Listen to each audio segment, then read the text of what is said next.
Guys, welcome back और स्वागत है आप सभी का आज की इस बहुत ही इंपॉर्टेंट और ज्ञान से भरपूर वीडियो में जिसका नाम है is your trade outcome purely random. मैं हूं अभिषेक और आप देख रहे हैं द ट्रेडिंग मैकेनिक। इस वीडियो को लाइक करिए, चैनल को सब्सक्राइब करिए और बेल आइकन दबाना ना भूलिएगा। किसी भी ट्रेडर के लिए, चाहे वो किसी में भी ट्रेड कर रहा हो, चाहे होल्ड कर रहा हो, इंट्राडे कर रहा हो, स्विंग ट्रेड कर रहा हो, ऑप्शंस में कर रहा हो, फ्यूचर्स में कर रहा हो, फॉरेक्स में कर रहा हो, दुनिया भर की किसी में भी अगर वो ट्रेड कर रहा है, उसको ये चीजें समझना बहुत इंपॉर्टेंट है जो मैं आज इस वीडियो में बताने वाला हूं।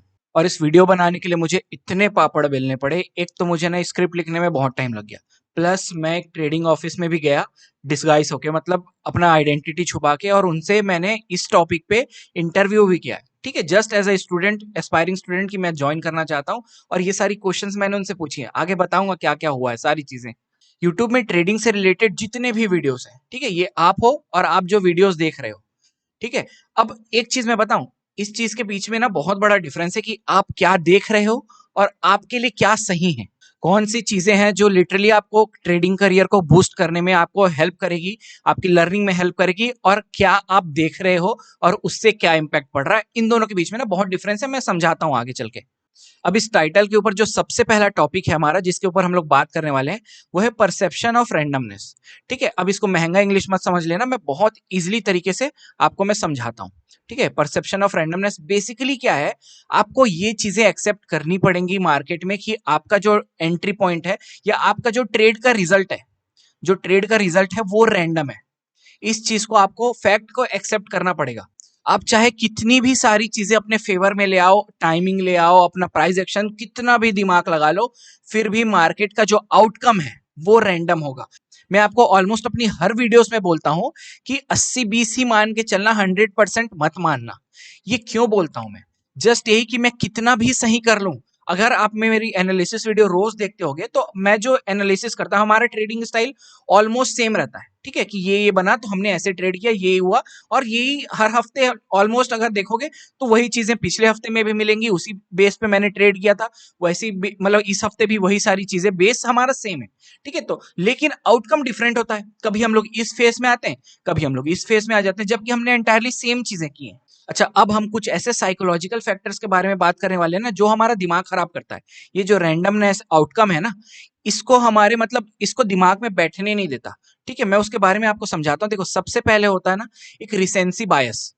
अब ये बोल रहे हो फिर ये क्या बड़ा खतरनाक सा टर्म लग रहा है, बेसिकली मैं समझाता हूं। देखो, आपने सुना है ना एमए एंड ईएमए, आप सबको पता है, इंडिकेटर है moving average, exponential moving average. आपको इन दोनों में फर्क पता है क्या होता है? ऑब्वियसली पता होगा, मैं जस्ट एक्सप्लेन करता हूं। मूविंग एवरेज क्या कर रहा है, अगर मैं 50 मूविंग एवरेज लगाता हूं और मैं अगर 50 एक्सपोनेंशियल मूविंग एवरेज लगाता हूं, इन दोनों में डिफरेंस क्या आएगा? ये मूविंग एवरेज ऐसा अगर चल रहा है ना, तो जो ईएमए होगा, ये वाला जो मूविंग एवरेज होगा, वो क्या करता है बेसिकली, जो मतलब करंट वाले जो आसपास के, जो हमारा रिसेंटली जो चीजें हुई रहती हैं, उन पे ज्यादा जोर देता है और उनके बेसिस पे वो हमारा ये जो ट्रेंड, जो लाइनिंग बनती है इसमें, जैसे अगर मैं यहाँ पर चार्ट में दिखाऊं आपको, अगर यहाँ पर ऐसा कुछ हो रहा होगा, ऐसा कुछ जा रहा होगा, क्या चीज, ये हो गया हमारा नॉर्मल मूविंग एवरेज, तो अगर मैं यहाँ पर एक्सपोनेंशियल मूविंग एवरेज लगाऊंगा तो वो भी ऐसा ही, यहां तक तो सेम आएगा। ठीक है, देन यहां से हो सकता है वो ऐसे, देन कुछ ऐसा बना रहा हो। समझ में आया? दोनों में डिफरेंस है।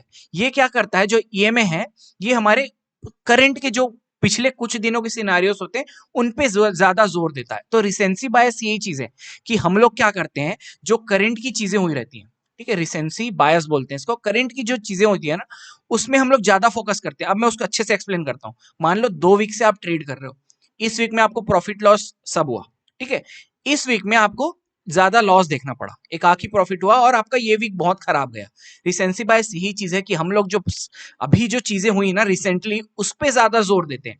अब यहां पर इंसान डिप्रेस होने लगता है कि मेरा ट्रेडिंग खराब हो रहा है। आपने ये नहीं ध्यान दिया कि पीछे इतने समय से आप अच्छा ट्रेड करते आ रहे हो, आपको मार्केट में चीजें दिख रही है। अब यहां पर खराब होने के पीछे बहुत से रीजन हो सकते हैं। मार्केट साइडवेज हो, मार्केट चॉपी हो गया हो, या एक ट्रेंडिंग के बाद जो मार्केट एकदम साइडवेज होता है, कोई ढंग का मूवमेंट नहीं होता, ऐसा मार्केट हो, ऐसे मार्केट में आप ट्रेड करने की कोशिश कर रहे हो। बहुत सारे फैक्टर्स हैं जिसके कारण हमको लॉस फेस करना पड़ता है। ठीक है, तो इस चीज पे मत जाना रिसेंसी बायस में। मतलब हमको ईएमए नहीं बनना है, हमको बनना है एमए, मूविंग एवरेज बनना है हम लोग को, ना कि एक्सपोनेंशियल मूविंग एवरेज। इस चीज पे ध्यान देना। जो सेकंड फैक्टर होता है वो हमारा ऑब्वियसली ग्रीड एंड फियर, इसके बारे में हमने ऑलरेडी बात किया और इसके ऊपर दुनिया प्रकार की वीडियोस हैं, ठीक है, ज्यादा बड़ा इसको खींचूंगा नहीं। ग्रीड एंड फियर आपको पता है कि ग्रीड एंड फियर में आके ही हम रैंडमनेस में ट्रेड करते हैं। अगर मैं एक चीज बताता हूं आपको, जस्ट एक एग्जांपल, कि जैसे आप एक ट्रेडर हो, अभी आपको मात्र 1 महीना हुआ है मार्केट में आए। इनफैक्ट हर ट्रेडर इस फेज से गुजरता है, जो हमारी शुरुआती दिन होती है ना ट्रेडिंग के। जैसे मैं क्या करता था, जैसे ही मेरे को कुछ लॉस हो गया, जैसे मैं अभी मेरे को लग रहा मार्केट ऊपर जाएगा, मैंने एंट्री बनाई, मार्केट एसएल हिट कर दिया, मैंने ट्रेड कट किया, सडन मैं वहां पर तुरंत नीचे के लिए ट्रेड ले रहा हूं, मार्केट फिर से एसएल हिट करके अब मार्केट ऊपर जा रहा है, ऐसा होता है, ठीक है। या फिर क्या होता था, मैं ट्रेड बैठा हूं, अच्छा प्रॉफिट बुक किया यहां पर जाके, उसके बाद देखा यहां पर नीचे आने लगा तो मैंने यहां पर क्या किया, प्रॉफिट बुक कर लिया। अगेन मार्केट यहां से निकल रहा है, मैं फिर से एंट्री बना रहा हूं, अब मार्केट क्या हुआ, साइडवेज हो गया, फिर नीचे आ गया। अब यहां पर क्या हुआ, यहां पर मुझे ये लगा कि यार मैंने बड़े प्रॉफिट को छोड़ दिया करके मुझे ग्रीड आया, अगेन मैंने एंट्री बनाई, और यहां पर पहले फियर आया था कि मार्केट नीचे आ जाएगा, तो मैंने यहां पर ट्रेड को कट कर दिया था। उसके बाद तो इंस्टेंटली मार्केट जैसे ही ऊपर निकला, मुझे फिर से ग्रीड आया और हमने फिर से यहां पर एंट्री बना ली। ये समझ रहे हो, इस चक्रव्यूह से निकलोगे बाहर तो बहुत अच्छा ट्रेड कर पाओगे, है ना। दिमाग को आपको कंट्रोल मत करने दो, आप अपने दिमाग को कंट्रोल करो, समझ रहे हो। इसको आपको कंट्रोल मत करने दो, आप इसको कंट्रोल करो जाके, तब ये चीजें अच्छे से काम करेंगी। जो मैंने शुरू में कहा था ना कि आप क्या देख रहे हो और क्या आपके लिए सही है, आपके लिए क्या सही है वो मुझे पता है, क्योंकि उस फेज से मैं गुजर गया हूं। हम टीचर्स की हेल्प क्यों लेते हैं, क्योंकि उन्होंने उन सारी चीजों को फेस किया हुआ है, राइट। तभी उनको जाके आज वो टीचर के मतलब पद पे बैठे हुए हैं, और हम स्टूडेंट हैं, हम लोग उनसे वही सारी चीजें मिस्टेक्स ना करें। इसीलिए देखो मैं लर्निंग पे बहुत फोकस करता हूँ। मैं अपने एंटायरली यूट्यूब चैनल देख लो, सेटअप्स वगैरह आपको कम ही दिखेंगे, जितने भी है ना लर्निंग पे हमेशा मैं अपना, एक तो एनालिसिस, और सेकंड चीज ये सारी चीजें जो जानकारी अभी दे रहा हूँ, इस टाइप की वीडियोस बहुत सारी हैं, जो ट्रेडिंग हैक्स करके एक प्लेलिस्ट में होगा, उसमें बहुत सारी चीजें हैं इससे रिलेटेड। तो अगर पैसा बनाना छोड़ के कुछ समय, मतलब कुछ समय के लिए, बाद में बनाना पैसा, कुछ समय ये हटा दो दिमाग से कि यार मुझे पैसा बनाना है, कुछ समय ये सोचो कि यार मैं यहाँ पर सीखने आया हूँ। जैसे होता है ना, हमने इंजीनियरिंग की 4 साल, उसके बाद प्लेसमेंट से प्लेस हो गए, तो उसके लिए प्लेस होने के लिए 4 साल आपने मेहनत की ना, बस वही चीज है। तो इसको भी एज अ समझो ना कि स्टडी है, इसको ऐसे गैम्बल टाइप क्यों लेते हो कि सीधा मैं वो 4 साल इंजीनियरिंग करूंगा ही नहीं, डायरेक्ट यहाँ पर प्लेस हो जाऊंगा, ऐसे थोड़ी होता है। और जो तीसरा और सबसे इंपॉर्टेंट फैक्टर है ना, वो है प्रोबेबिलिटी वर्सेस सर्टेनिटी। अब बोलोगे फिर से क्या खतरनाक इंग्लिश, देखो बेसिकली क्या है प्रोबेबिलिटी वर्सेस सर्टेनिटी। अभी हम लोग क्या बात कर रहे हैं कि हमारा जो ट्रेड का आउटकम है वो रैंडम है, ठीक है, लेकिन क्या ये प्योरली रैंडम है, नहीं। अगर प्योरली रैंडम होता तो कोई स्टॉक मार्केट में ट्रेड नहीं करता। अगर इतने लोग पैसे बना रहे, इतने लोग नहीं सॉरी, अगर 5% ये लोग पैसे बना रहे हैं मार्केट से, तो इन्होंने इस चीज को समझ लिया है, उस हैक को समझ लिया है मार्केट के, मतलब एक तो चीजें एक्सेप्ट कर ली कि भैया हाँ मुझे लॉस होगा, इस चीजों को एक्सेप्ट किया है। देन उन्होंने अपने प्रैक्टिस से कुछ ऐसी चीजें समझ ली है मार्केट के बारे में, जिससे उन्हें समझ में आ जाता है कि हाँ मार्केट का डायरेक्शन क्या हो सकता है। तो हम ये नहीं बोल सकते कि टोटली रैंडम है। अगर टोटली रैंडम होता तो लोग यहाँ पर ये 5% भी पैसे नहीं बना रहे होते, ठीक है। रैंडम होता तो किसी दिन आपका लक काम करता और किसी दिन आपका लक काम नहीं करता, 50-50% होता। तो वही चीज है, प्रोबेबिलिटी 50% है, सर्टेनिटी 50% है। आपकी ट्रेड का प्रोबेबिलिटी 50% है वो प्रॉफिट में जाएगा, 50% है वो लॉस होगा। सर्टेनिटी यही बता रहा है कि भैया हमने यहाँ पर एंट्री इसी बेस पे बनाया ना कि हम सर्टेन है कि मार्केट का डायरेक्शन ये होगा। अगर वो चीजें नहीं, सर्टेनिटी नहीं आई अगर हमारे दिमाग में, तो हम वहां पर ट्रेड ही क्यों करेंगे। हमको लगा कि मार्केट यहाँ से ऊपर जाएगा तभी तो हमने एंट्री बनाई। तो ये नहीं कह सकते कि हम लोग टोटल रैंडम है, 50% रैंडम है और सर्टेन भी है 50%। अब देखो इस रैंडमनेस से बचने के लिए और सर्टेनिटी में आने के लिए हम लोग क्या क्या यूज करते हैं, ठीक है। हम लोग फंडामेंटल एनालिसिस यूज करते हैं, टेक्निकल एनालिसिस यूज करते हैं। अब आपको इतना तो मालूम होगा टेक्निकल एनालिसिस क्या है, सपोर्ट रेजिस्टेंस हो गया, ट्रेंड लाइन हो गया, इंडिकेटर जो हम लोग मूविंग एवरेज दुनिया भर का यूज करते रहते हैं, ये सारी टेक्निकल एनालिसिस पे आ जाती है। और आदमी का शुरुआत ही यहीं से होता है, टेक्निकल एनालिसिस से। धीरे धीरे उनको समझ में आता है, फंडामेंटल एनालिसिस भी होती है, न्यूज भी मार्केट में वर्क करते हैं, ठीक है। अगर आप अगर स्टॉक्स में ट्रेड कर रहे हो तो आपको पता है कि स्टॉक्स के जो क्वार्टरली रिजल्ट्स आते हैं उसके कारण भी स्टॉक्स में ऊपर नीचे होता है मार्केट। अब क्या होता है यहाँ पर, इसको भी एक बहुत अच्छे एग्जांपल के साथ रिलेट करता हूं कि जब यहाँ पर क्या होता है, सर्टेनिटी बढ़ जाती है ना, तो फिर रैंडमनेस में, फिर वो यहाँ से शिफ्ट होकर रैंडमनेस में बन जाता है। उसका एग्जांपल बताता हूँ आपको। जैसे पहले हैमर होता था, अच्छे से वर्क करता था, 3 PM जो था अच्छे से वर्क करता था, 220 अच्छे से वर्क करता था, 920 अच्छे से वर्क करता था, ठीक है। और मैं बताऊं न्यूज वाले ट्रेड, जैसे पहले क्वार्टरली रिपोर्ट आता था, मार्केट बहुत अच्छे से वर्क करता था, जैसे पॉजिटिव रिपोर्ट आया। अब क्या होता है, क्वार्टरली रिपोर्ट आने से पहले ही मार्केट पंप हो गया होता है। क्वार्टरली रिपोर्ट आता है, हमको लेट में न्यूज पता चलता है और देन हम लोग वहां पर ट्रैप होके मार्केट वहां से डंप हो जाता है, हमको ट्रैप कर जाता है। ये सारी चीजें क्यों हुई?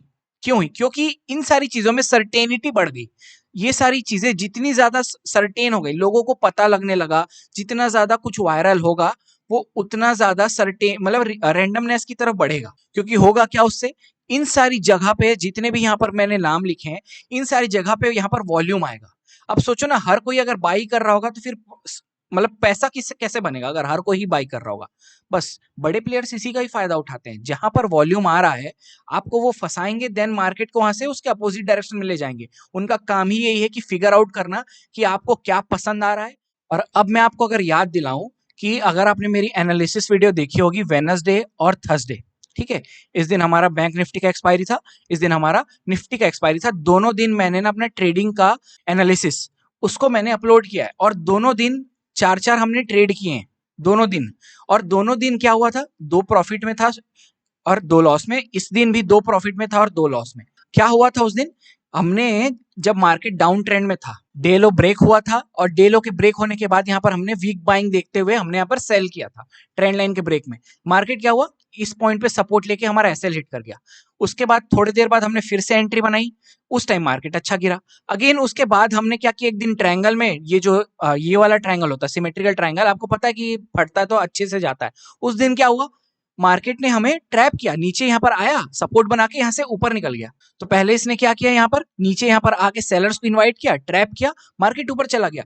बेसिकली समझाने का यही मतलब है कि हम कितना भी अच्छा कर लें, सारी चीजें, हर चीज एनालिसिस, क्योंकि हमारा ट्रेंड का जो डायरेक्शन था वो नीचे ही था, इसलिए हमने यहाँ पर ट्रेड किया। अब उसके बाद क्या हुआ, मार्केट यहाँ ट्रैप करके तो गया, यहाँ पर बायर्स को भी ट्रैप किया, उसके बाद यहाँ से नीचे फॉलो किया। मतलब समझ रहे हो मार्केट कितना रैंडम है, आप सोच नहीं सकते वो इतने तरीके से आपको ट्रैप कर सकता है। आप सोचोगे ना मैं मार्केट से 2 कदम आगे हूं, मार्केट आपसे 10 कदम आगे रहेगा। यहाँ पर ट्रैप हुए, फिर हमने इस ट्रैप को पकड़ा, यहाँ पर लॉस हुआ, फिर इसको पकड़ा, तो दिन के उस दिन 4 ट्रेड हुए ऐसे।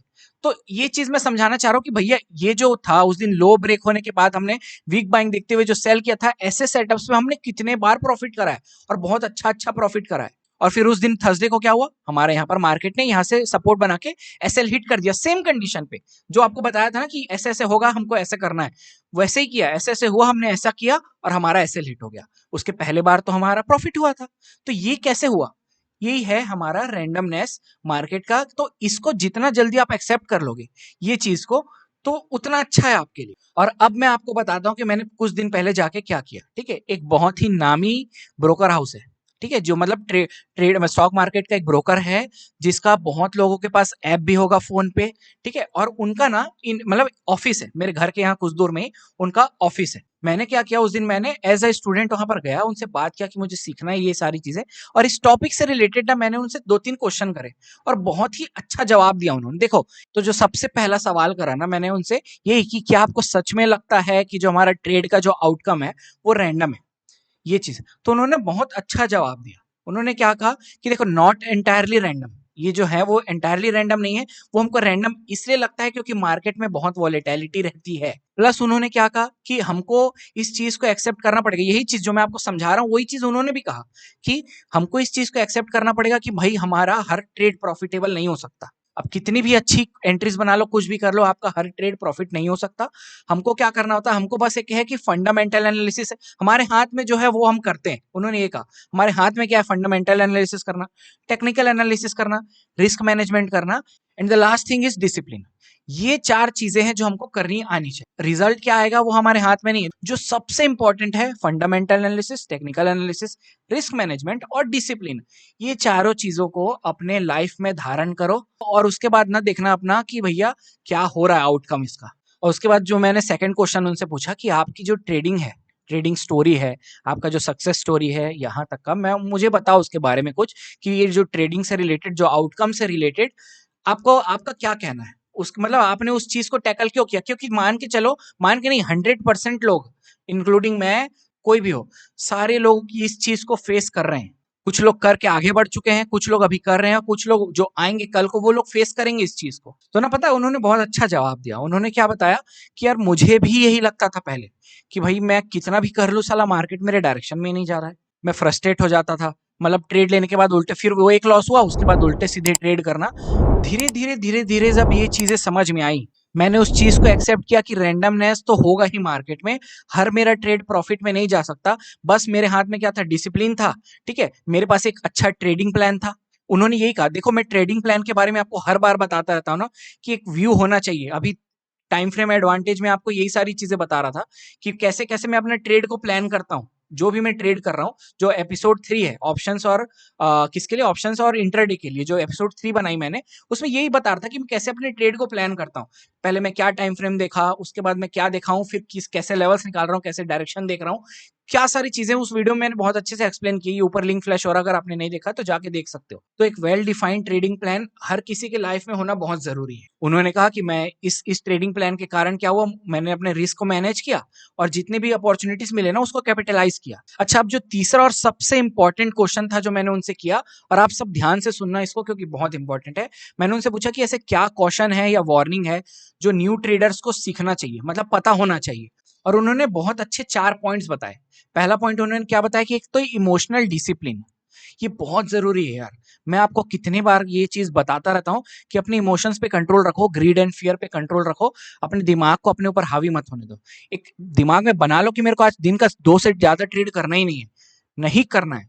बिना क्या बोलते हैं उसको, वो जो जीरोधा में बटन होता है ना, जिसके बाद फिर वो अकाउंट बंद हो जाता है, आप और ट्रेड नहीं कर सकते, मैं नाम भूल गया उसका। ये मेरे अंदर है, मैं आपको बता रहा हूँ। मैं मार्केट में बैठे बैठे देखता रहूंगा, एक अच्छे पॉइंट में मेरा सारा चीज अच्छा होता रहेगा, मेरा एंट्री पॉइंट भी बनता रहेगा, लेकिन मेरे अंदर इतना कंट्रोल है मार्केट को लेके कि मैं वहां पर ट्रेड नहीं करूंगा, मैं जाने दूंगा उसको। ये चीज अगर आप कर सकते हो ना, तो आप एक बहुत अच्छे ट्रेडर बनने वाले हो, क्योंकि आपके अंदर अब वो डिसिप्लिन आ गया है।